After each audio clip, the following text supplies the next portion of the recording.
Magandang tanghali po sa inyo lahat. This is our healthy reading episode 100. Okay, so hindi ako nakapag-live noong nakarang araw dahil busy po tayo. And at the same time, merong mga consequences. So dito kukuha ko ng isa. We will discuss all about health. Pagpasensya niyo boses ko ngayon, medyo maos na tayo. And kukuha tayo dito ng isa. After that, meron akong sasabihin. And this is the Knight of Swords. So, this is a reminder that you are still strong and ready to take on the world. So, be fearless, be ambitious, and be impulsive. Minsan kasi, no, this is a healthy reading. Maraming tao nai-stress sa buhay na dahil sa stress nagkakasakit, nagkakaroon ng hormonal imbalance, nagkakaroon ng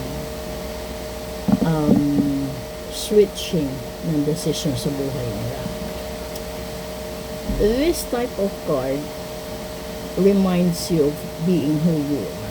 So kung ikaw yung tipo ng tao na nagkakaroon ng mental, o yung para bang nag-iisip ka hanggang sa dumating yung punto na nagpapagod ka, nagkakasakit ka. Ito kasi yung pinaka stressful sa buhay, yung mapagod ang utak mo. Mabuti pa nga yung mapagod yung katawan mo kakatrabaho kaysa mapagod yung utak mo, kasi kalimitan hindi napapansin ng mga tao sa paligid mo na pagod ka na sa pag-iisip, pagod ka na sa pagbabalanse, pagod ka na sa mga bagay-bagay na kung ano yung merong doon. Ngayon, ito yung isang positive na paalala, no? Na hindi ka ganun ka-weak, hindi ka ganun ka mababa. Siguro nagkakaroon lang ng fluctuations of energy dahil sa mga tao na hindi maganda yung dinadasal laban sa'yo. Pero kakayanin. Huwag lang sana yung mangyari yung mga, kasi meron ng mga tao na kapag hindi talaga nila kaya yung kalaban nila, pinaparitual nila negatively. Dito pumapasok kung sinusumpa ka, binabarang ka, kinukulam ka, and at the same time, yung iba kasi ginagayuma. Yung pagkakaalam ng tao, yung gayuma is related to love lang. Hindi. Dahil merong mga tao, ginagayuma ka para man-manipulate ka nila. Meron namang mga tao, ginagayuma ka para magamit ka nila regarding money matters. Ngayon, nasabi ko money pala. Today is May 8, 2026. It falls down to Friday. So, doon sa mga tao na financially unstable, kung gusto niyo magpa-money cleansing ngayong araw lang, message niyo ako. Ilalagay ko na lang din sa screen, no? Para alam niyo. Kasi it will work lang talaga for today kasi the 8 falls on Friday. Balikan natin yung healthy reading na to. Kapag hindi ka ganun ka tapang, hindi ka ganun kalakas, maraming tao nabubuwang dahil sa problema, nasisiraan ng bait, nasisiraan ng ulo, yung iba nagpapakamatay pa sa dami ng problema. Kung sa mga siyensya naman kasi sasabihin, it falls down to depression, slightly depression, pero hindi siya ganun talaga, kasi may mga tao na parang alam niyo yung binabagyo ka ng problema, babagyuhin ka, sasabayan pa ng pangalawa, pangatlo, pang-apat, hanggang pang-anim o pang-pitong problema. May mga taong hindi kayang pagsabayin yung ganun, pero may mga tao din naman malalakas na kahit batuhin mo ng maraming problema, kaya pa. Ito yung tipo ng tao na to, pero bihira lang, kasi maraming tao biglang sumusuko, yung taong hindi nila kayang pigilin yung sarili nila, hindi nila kayang pakalmahin sarili nila. Ito yun. magkakaroon ka ng mental disagreement or mentally stress ka, at isa doon sa pinaka mahirap magampanan mo is yung sarili mo.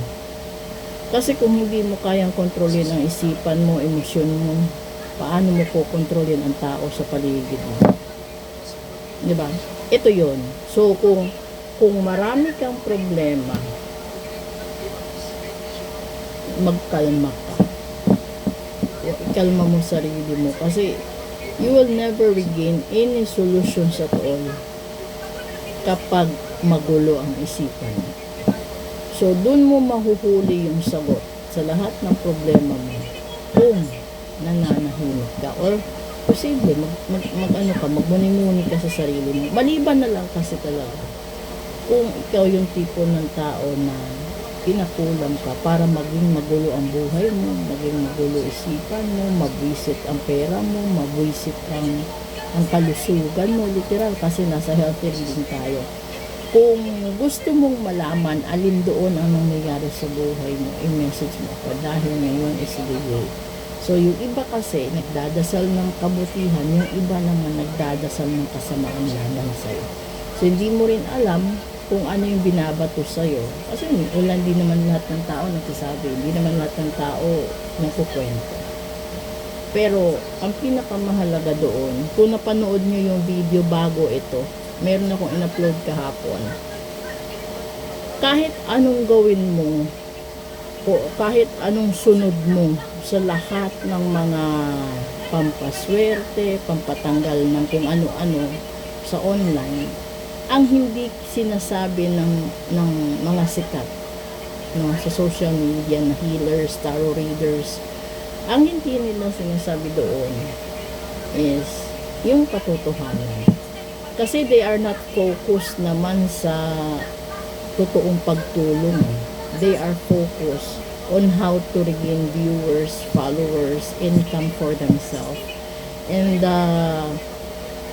ang ganda ng presentation, diba? Paakit-akit, kapani-paniwala lahat ng presentation. Pero yung hindi nila sinasabi doon is yung totoong nangyayari sa totoong way ng panggagamot, sa totoong way ng pagbabasa ng cards. Bakit? Kasi yung totoo doon, kapag gumagamit ka ng baraha, huwag mong ilimit yung sarili mo na nagkukwento ka lang ng maganda. Sabihin mo sa kliyente mo ang totoo. Kasi minsan, kapag nanggagamot ka o nagbabasa ka ng baraha, merong mga bagay na hindi alam ni kliyente bakit ginagawa niya lahat. Diba? Hindi pa rin tumatala. Sinusunod niya lahat ng rituals na nakikita niya online, hindi na rin tumatala. Bakit? Dahil po yun sa mga nakaraan o luma na mga ritual na meron sa kaluluwa mo, sa katawan mo. Kasi minsan yung alam mo yung tao na minamana yung sumpa galing sa angkan, minamana yung sumpa galing sa magulang, ganun yun. So, bago mo subukan lahat na meron sa online, ayusin mo, alamin mo saan galing, paano ayusin, paano tanggalin, para gumaan lahat sa buhay mo. Kasi hindi din maganda na patong-patong yung solusyon, hindi mo alam alin uunahin mong susolusyonan.